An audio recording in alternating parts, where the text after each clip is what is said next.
But 83 points is 83 points. And Bam Adebayo is one of the best people that you could ever meet in professional sports. He's a really good guy. He's a three-time All-Star. 83.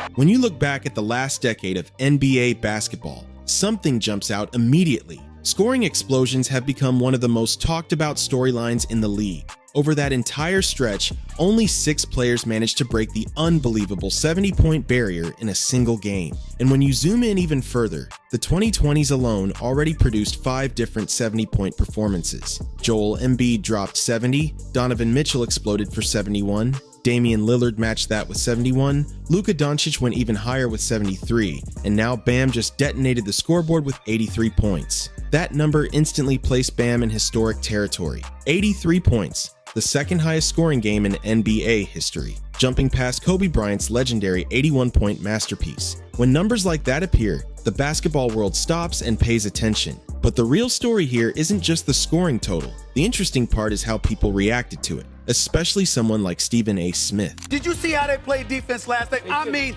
this is not Joel Embiid who played Billy Ball because you know what, you have a thin Victor Wembanyama on you. We understand that, we expect that. And that's where things start to feel strange. Because if you remember Luka Doncic's 73-point explosion 3 years ago, Stephen A's reaction was extremely harsh and almost dismissive. He repeatedly downplayed the performance and questioned its legitimacy. Over and over again, he pushed the idea that Luka's historic night wasn't as impressive as it looked. But when Bam dropped 83 points, that same critical energy suddenly disappeared.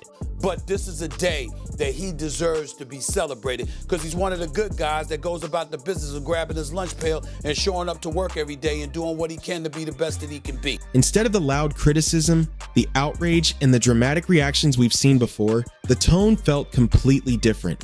What transpired last night in Atlanta was disgraceful. It made me feel like let's just go out and get somebody that don't want. You don't have to play defense. All you got to do is play offense. You don't have to play defense. That's what the hell took place in Atlanta last night. There's a difference. And honestly, Stephen A. could have easily gone after Bam's game if he wanted to, because when you look closely at that fourth quarter, it raised serious eyebrows. For a lot of basketball purists, it looked like an absolute mess and a major embarrassment for the sport. Yet somehow, the fiery reaction that Luka received simply never showed up for Bam. The contrast was impossible to ignore. So let's pause for a moment and look at this clearly. Bam Adebayo putting up 83 points. That's the second most points scored in a single game in NBA history. Stephen A's reaction to Luka's 73 versus Bam's 83 was dramatically different. When Luka scored 73, Stephen A was loud, explosive, and openly critical. He even suggested Luka's performance was fraudulent and a disgrace to basketball. But when Bam dropped 83, suddenly the tone flipped completely in the opposite direction. And the funny part is that Bam's performance actually gave critics plenty of ammunition. If you compare the two games, especially the fourth quarters, the difference becomes obvious very quickly. Luka's 73-point game against the Hawks stayed competitive the entire time. You know, he hit 7 3-pointers. He ended up with 83 points, second all-time to Wilt Chamberlain, surpassing Kobe's 81 points. And in the end, what it comes down to is that, hey, 83 points is 83 points. He went out there and did what he was supposed to do. And even though he didn't shoot 50% from the field, last time I checked, Doggy, shooting 48, 47% from the field is not bad either. He hit 20 or 43 shots, okay? It wasn't like it was 13 or 43. He hit 20 or 43 shots. That's close enough, okay? Every one of his points mattered, and the game remained within single digits. Luka went 16 for 16 in the fourth quarter, delivering points exactly when his team needed them most. Now, look at Bam's game against the Wizards. The majority of that fourth quarter wasn't competitive at all. Miami had already blown the game open. Bam added 21 points in the fourth, but 14 of those came while Miami was already up by more than 20 points. And when the game was actually within single digits, Bam scored 0. Yet many NBA media voices kept repeating the same argument again and again.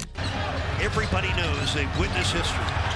Oh, my goodness. You know, those one of those things you have to see. I heard 43 shots, 43 free throws. You probably heard it everywhere. 83 points is 83 points. It doesn't matter how you get them. But if you truly respect the history of basketball, that argument falls apart quickly because the reality is simple. How you get your points absolutely matters. The context matters. The pressure matters. The moment matters. When analysts compared Bam's performance to the other 16 different 70-point games in NBA history, the numbers became even more revealing. And they were like, no, Bam has 77. And I was like, huh? And then I watched the last 3 minutes, and that was a different type of basketball. In several key categories, Bam's game ranked near the very bottom of that historic list. Field goal percentage, near the bottom. Made field goals, again near the bottom. Three-point percentage, also near the bottom. The one category where Bam dominated, free throws attempted. So what? Actually happened that night? It wasn't necessarily a player catching fire and torching the league for 4 straight quarters. Instead, it looked more like a massive volume performance with an enormous number of shots and free throws piling up.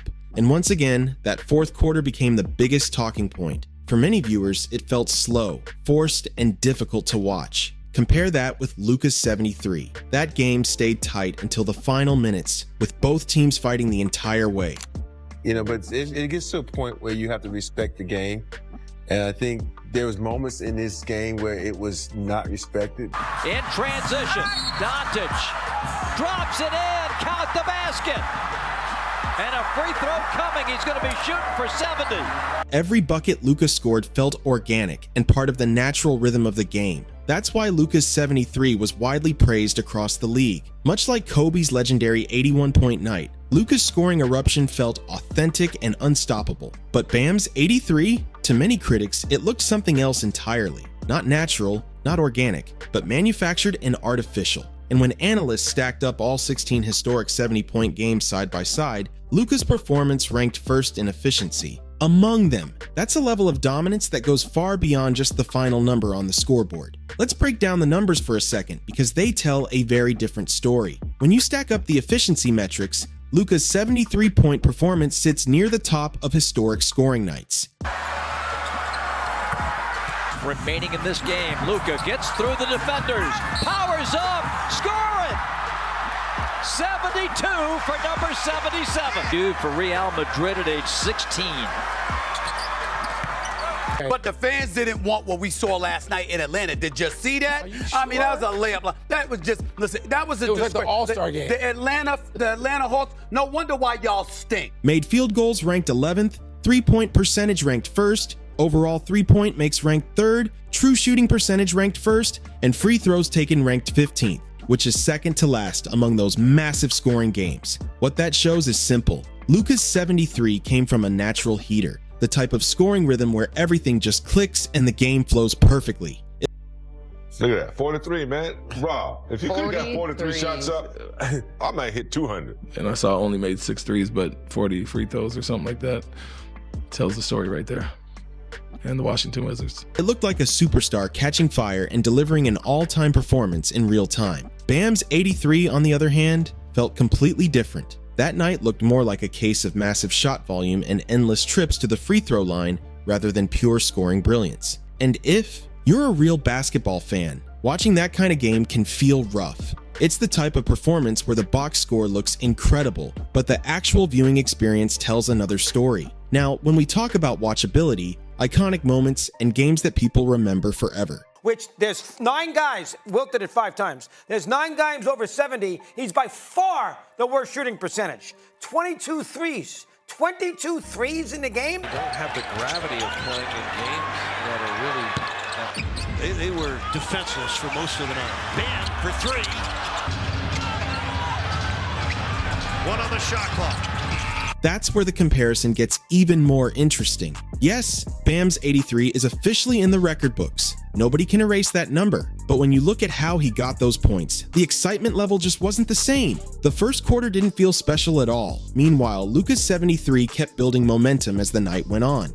But when you shoot 43 times and shoot less than 50%, when you shoot 43 free throws, and you go 7 for 22 from 3 against a horrendous team, and you're in the game in the last 5 minutes, and Spoelstra's fouling the Wizards to get more possession so he can score 83 points, that's not the way it should be. Over the final 3 quarters, Luka poured in 55 points, missed only 5 shots, knocked down 6 threes, and missed just 1 free throw. That type of efficiency is pure basketball brilliance. Now compare that to Bam's final 3 quarters. He scored 62 points, which sounds insane at first glance. But the way those points came together looked extremely messy. From the field, he shot 10 for 27, which is rough efficiency. From 3-point range, he went 2 for 14, and overall he launched 36 shots during that stretch. So when we circle back to Stephen A. Smith, the reaction still doesn't make sense. The energy he showed toward Luka's game versus Bam's game was completely flipped.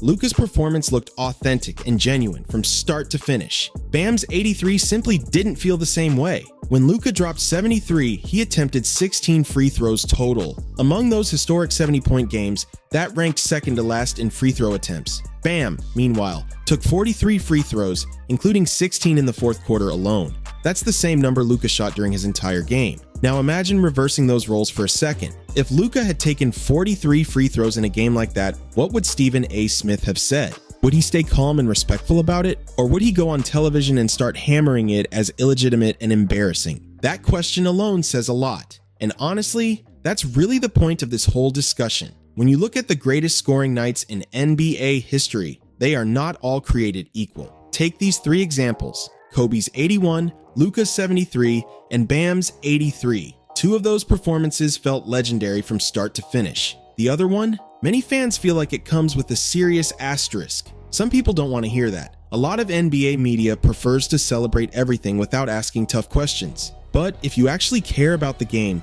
context matters, efficiency matters, competition matters. Because yes, records are meant to be broken. That's part of sports history. But how those records are broken also matters. There should be integrity, respect for the game, and performances that truly feel legendary when you watch them unfold. If you enjoyed this breakdown and want more deep dives into NBA drama and storylines, make sure you like the video and subscribe to the channel, and I'll see you in the next one.